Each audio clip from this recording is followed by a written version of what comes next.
Russell. I'm a physical therapist and I've worked for 30 years helping people with posture and helping them to improve their strength and their flexibility. And what we'll focus on today is a little bit of work on arm strength and a little bit of work on balance and some leg strengthening.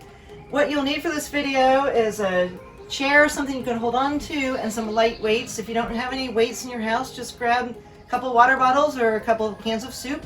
But start with some small weights and work your way up. All right, let's get started. First exercise, we're just going to start with arm circles, and we're going to curl our fingers on the end and roll our arms forward. Have your feet straight.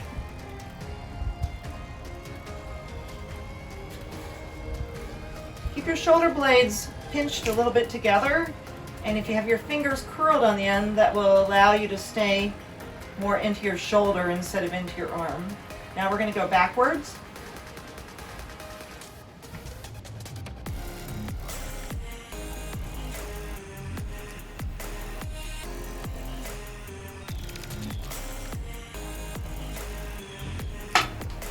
Try to keep your elbows straight.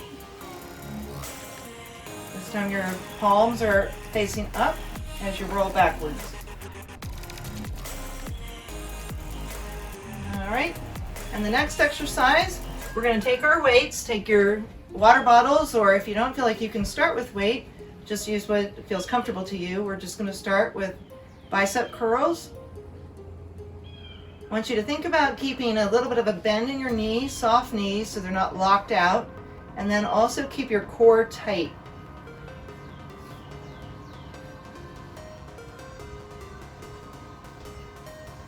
As you come up, you're going to be rotating, and the next thing you're going to do is actually called a hammer curl, and this time your palms are facing in instead of your palms facing up.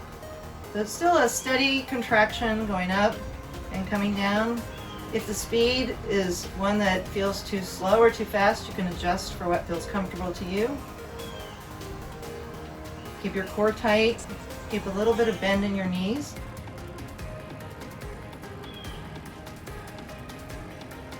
All right, now we're going to work on our muscle in the back of our arm called the tricep. And I want you to stagger your feet a little bit.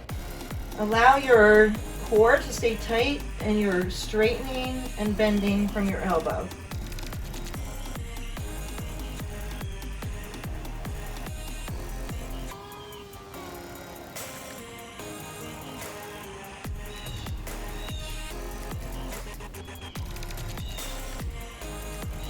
All right, this is a variation. Again, if the weight is too much, you can adjust. We're going to pull our arms back, keeping the elbows straight, keeping the shoulder blades working together, and release.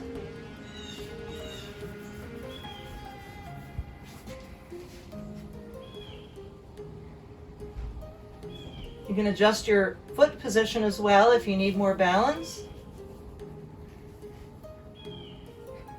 And now you can either hold on to the weights or you can put them down.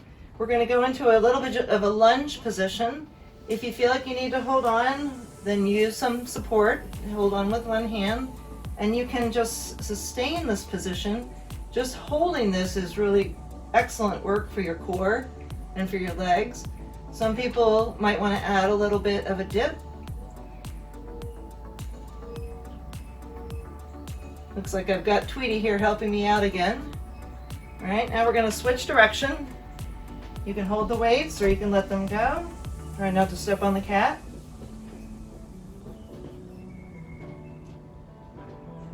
Her tail's just a little bit in the way, challenging my balance just a little bit here.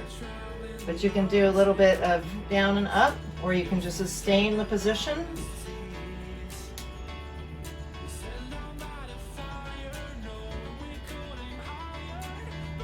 All right, now we're going to work the calf muscles, and again, you can hold on the weights or you can let them down. Your feet will be pointed straight, and you're just coming up and lowering down, and coming up and lowering down, and coming up and coming down. Go with the flow of what feels comfortable to you. This also will work your balance as well. These muscles are really important for walking.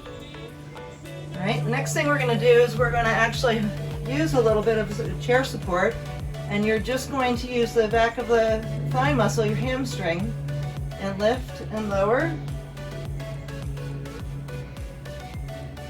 If you want more challenge with balance, then lighten up your hold on the other side.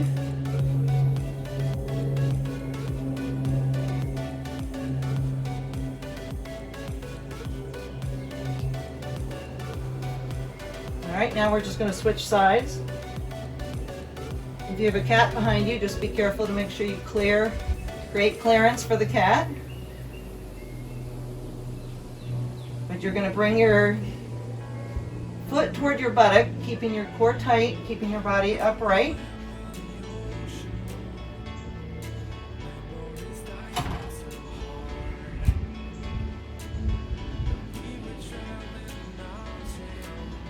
All right, now we're going to work the muscle that actually is a very important stabilizer for the hip, and we're going to lift and lower. This leg goes to whatever comfort you can tolerate.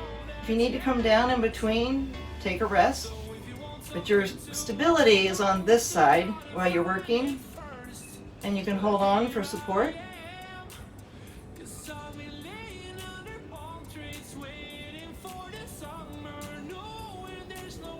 All right, now we're just going to switch direction here and go to the other leg. And again, this is the area you're going to feel it on the leg that you're standing on, and that's working on stability in your hip and also working on balance. This leg can come down and rest if you need to.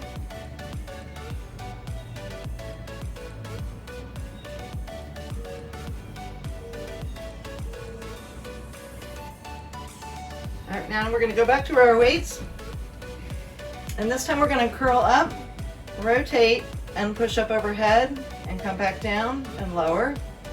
Keep your core muscles nice and strong and tight, and keep your knees from locking out. And you're going to press overhead and come back down.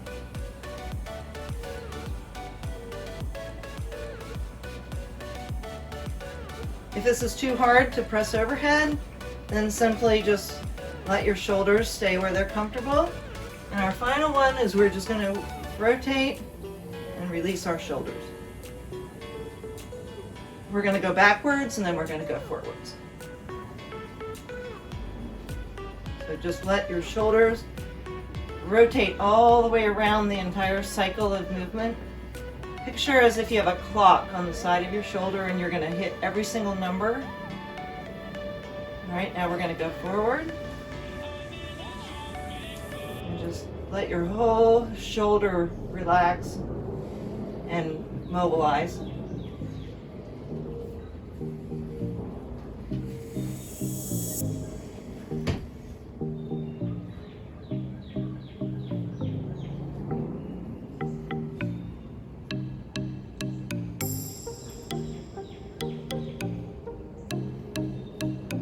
All right, well, thank you for joining me today, and please like and subscribe and join me next time when we keep adding additional videos. Have a great day.